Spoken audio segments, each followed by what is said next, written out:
Les années 1920 sont celles de la prospérité pour la plupart des pays occidentaux, et particulièrement pour les États-Unis. Ceux-ci possèdent 40% du stock d'or mondial à la sortie de la Première Guerre mondiale, connaissent un faible taux de chômage et voient leur production industrielle augmenter. Cette production est soutenue par l'augmentation du pouvoir d'achat et le développement de l'achat à crédit. En 1929, un krach à la bourse de Wall Street plonge les États-Unis, puis le monde, dans une grave crise économique qui a des répercussions aussi bien au niveau social que politique. Un krach désigne la chute brutale des marchés d'actions dans une ou plusieurs bourses dans le monde. Comment la crise boursière de 1929 bouleverse-t-elle les sociétés ?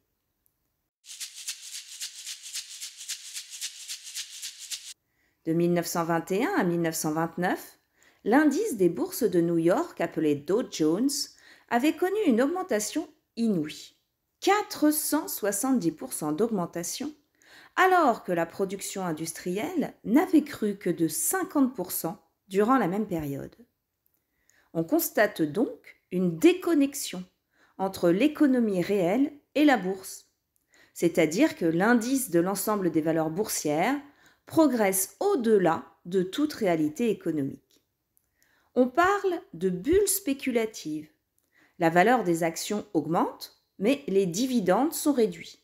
Les actionnaires cherchent donc des investissements à court terme afin de réaliser des plus-values importantes sur la revente des actions. Ce phénomène était entretenu par la possibilité pour les spéculateurs d'acheter des actions à crédit qui pouvaient atteindre jusqu'à 90% du prix des actions. En 1929, sur 120 millions d'Américains, 4 millions possèdent des actions. Le 24 octobre 1929 est qualifié de jeudi noir. Le Dow Jones perd 21 points dans la journée. La panique s'empare des actionnaires qui mettent en vente leurs actions, sans trouver preneur. Ce jeudi noir marque le début du krach boursier. La valeur des actions ne cesse de s'effondrer. Entre 1929 et 1933, le Dow Jones perd 90% de sa valeur. Ce n'est qu'en 1954 que le Dow Jones retrouvera sa valeur de 1929. Le krach boursier engendre une crise qui se généralise à l'économie américaine. La faillite des sociétés d'investissement se multiplie. 1350 établissements font faillite en 1930. Cela entraîne la multiplication des faillites bancaires.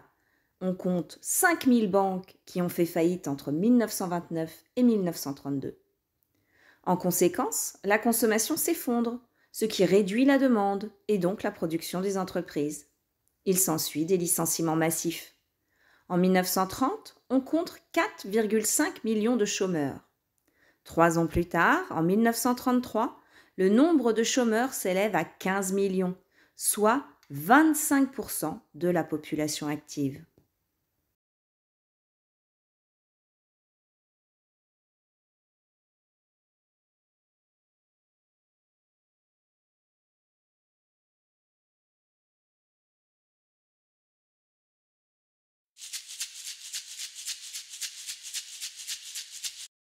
La crise devient mondiale.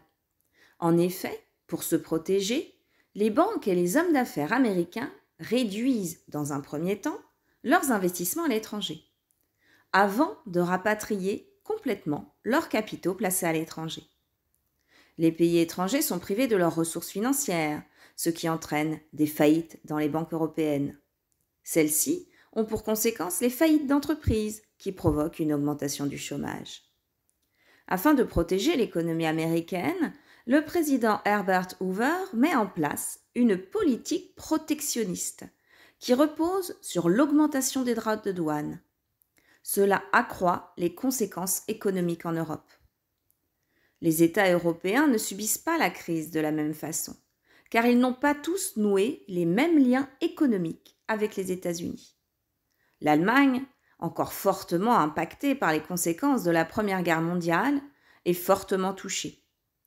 La France et le Royaume-Uni sont touchés par la crise à partir de 1931, voire 1932, car ils sont moins dépendants des États-Unis. L'URSS, pays communiste, échappe à la crise car elle n'a pas de relations économiques avec les autres pays. La crise économique et financière en Europe se diffuse à l'Afrique et à l'Asie au travers des territoires intégrés aux empires coloniaux européens. En Amérique du Sud, les pays sont fortement dépendants de leurs exportations de matières premières vers les pays industrialisés. Les déficits des États s'accroissent et posent d'autant plus problème que les pays se sont endettés pour se lancer dans des politiques de modernisation des infrastructures. Le chômage explose. Ces graves difficultés économiques provoquent un fort mécontentement populaire et une instabilité politique. Entre 1930 et 1934, 13 coups d'État secouent l'Amérique latine. Dès son élection en 1933, le président Franklin Delano Roosevelt a 3 grands objectifs. Venir en aide aux populations les plus fragilisées, réformer les marchés financiers et redynamiser l'économie. Pour cela, il adopte une politique économique keynésienne. C'est le New Deal. Cette politique économique est théorisée par John Keynes. Pour lui, l'intervention de l'État dans le monde économique est indispensable. Afin de résorber le chômage, l'État finance de grands travaux au travers de la construction de routes, de chemins de fer, de barrages hydroélectriques, comme dans le Tennessee. Durant le New Deal, sont construits près de 100 000 km de rues, 40 000 km de trottoirs, des parcs, des égouts, des aéroports, des bâtiments publics. De même, des ponts ont été réparés, élargis ou construits. Allant à l'encontre de l'orthodoxie libérale, les États-Unis deviennent un État-providence. Un État-providence est un État qui intervient activement dans le domaine social, notamment par la mise en place d'un système de protection sociale. Lors du second New Deal de 1935 à 1938, 5 milliards de dollars financent la solidarité. 8 millions de personnes sont concernées, ce qui représente 20% de la population active américaine. Un système de sécurité sociale est mis en place, de même qu'un système de retraite. Au niveau économique, l'efficacité du New Deal est mitigée. En 1938, les États-Unis n'ont pas retrouvé les résultats économiques d'avant 1929. De même, si le chômage a baissé, il touche encore 14% de la population en 1938. Par contre, si le New Deal n'a pas résolu la crise, il en a atténué les effets. Au niveau social, ce New Deal est un succès.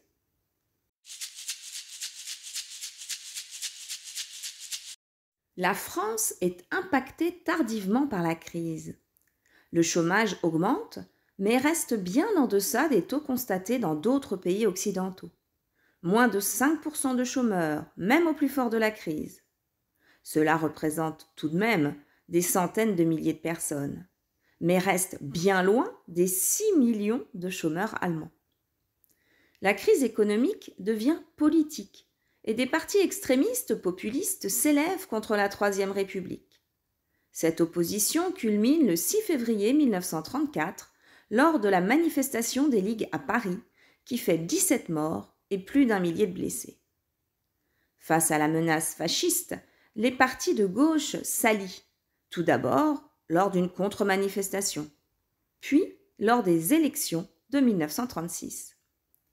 La gauche arrive au pouvoir au travers du Front populaire qui rassemble le Parti communiste, le Parti socialiste et le Parti radical. Le socialiste Léon Blum devient président du Conseil. Des grèves massives avec occupation d'usines touchent la France. On dénombre entre 2,5 et 3 millions de grévistes. Les représentants patronaux et syndicaux sont invités par le gouvernement à négocier. Les accords de Matignon sont signés le 7 juin 1936. La liberté syndicale est garantie. Les salaires augmentent de 7 à 15% afin de relancer la consommation et par ricochet la production. Des délégués ouvriers sont instaurés. Ces dispositions sont suivies par le vote de 2 lois sociales. La semaine de travail passe de 48 heures à 40 heures. 2 semaines de congés payés sont aussi accordées aux salariés. Le Front populaire se heurte aux critiques de la droite et du patronat, aux difficultés économiques persistantes et à la question de la guerre civile espagnole. L'unité se fracture. Léon Blum démissionne en 1938. C'est la fin du Front populaire.